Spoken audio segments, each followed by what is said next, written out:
Les 6 concurrents de la Volvo Ocean Race ont pris dimanche 20 mai le départ de la 7e étape de la Volvo Ocean Race entre Miami et Lisbonne. Le parcours de départ était identique au parcours de l'Inport Race de la veille remporté par Abu Dhabi.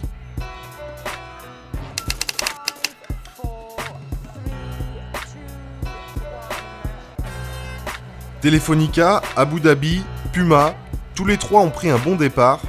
Camper était sous le vent, mais c'est Abu Dhabi qui était le plus rapide dans les petits airs. À l'issue du parcours de départ, Abu Dhabi menait toujours la flotte. Un beau début d'étape de Jan Walker et de son équipage qui avait déjà gagné la veille sur ce même parcours. Telefonica, Groupama, Camper, Puma et Sanya leur emboîtaient le pas. Le premier objectif était de rejoindre le Gulf Stream, le courant marin qui doit aider les bateaux à faire route vers le nord. We just worked our way out into the Gulf Stream now. We've got 3.5 knots of currents going with us, and the objective is to stay in the current tonight and wait for the new northwesterly breeze to come in the morning.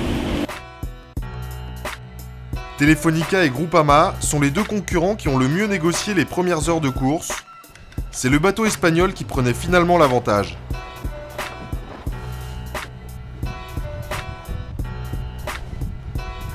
Mais à l'approche de la tempête Alberto, le jeu a commencé à se compliquer et Groupama est revenu aux avant-postes.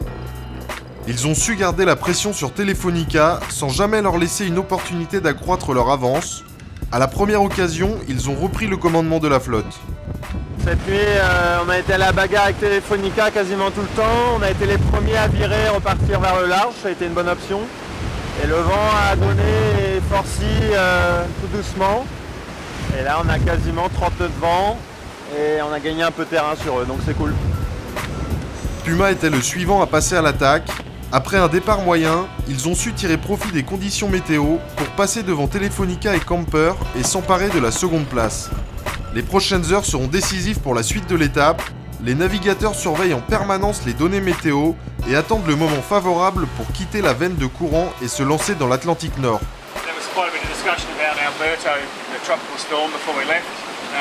We're now very much in the vicinity of it. The centre of it is probably 55 miles away from us. Breeze is up to 25, gusting 27, and we hope to sail for another hour and a half, jibe and slingshot to the northeast of it. La flotte espérait pouvoir se glisser le long de la tempête tropicale Alberto pour faire route à l'est vers Lisbonne. Mère Nature en a décidé autrement, la nuit a été très chaotique en Atlantique Nord.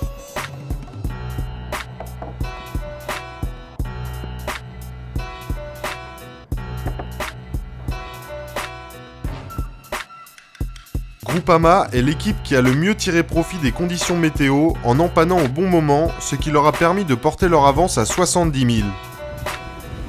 Abu Dhabi a été comme aspiré par la tempête, ils se sont retrouvés à la merci des vents très capricieux.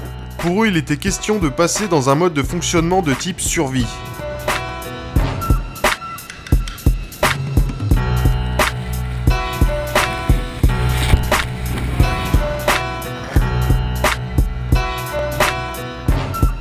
À bord de Camper, la situation était encore pire.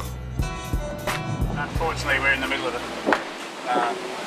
bloody Alberto. It's moved over top of us and it's given us headwinds, which is the worst possible scenario. Mais l'étape n'est jamais terminée tant que la ligne d'arrivée n'est pas franchie. À la recherche d'une nouvelle victoire d'étape, Puma est le plus proche de Groupama. Après avoir passé le plus dur de la tempête, ils sont repartis à la poursuite de l'équipage français. Guess what? It's really windy in tropical storms. Hopefully we pop through this and it eases off a little bit and we get to put up normal sails again soon. We got Groupama up here, about 25 miles, and the rest of the group kind of down in this area here. We jumped them on the jibe. We had a pretty gnarly jibe in 30 plus with our big masthead kite. But hey, you know what? We pulled it off, all good.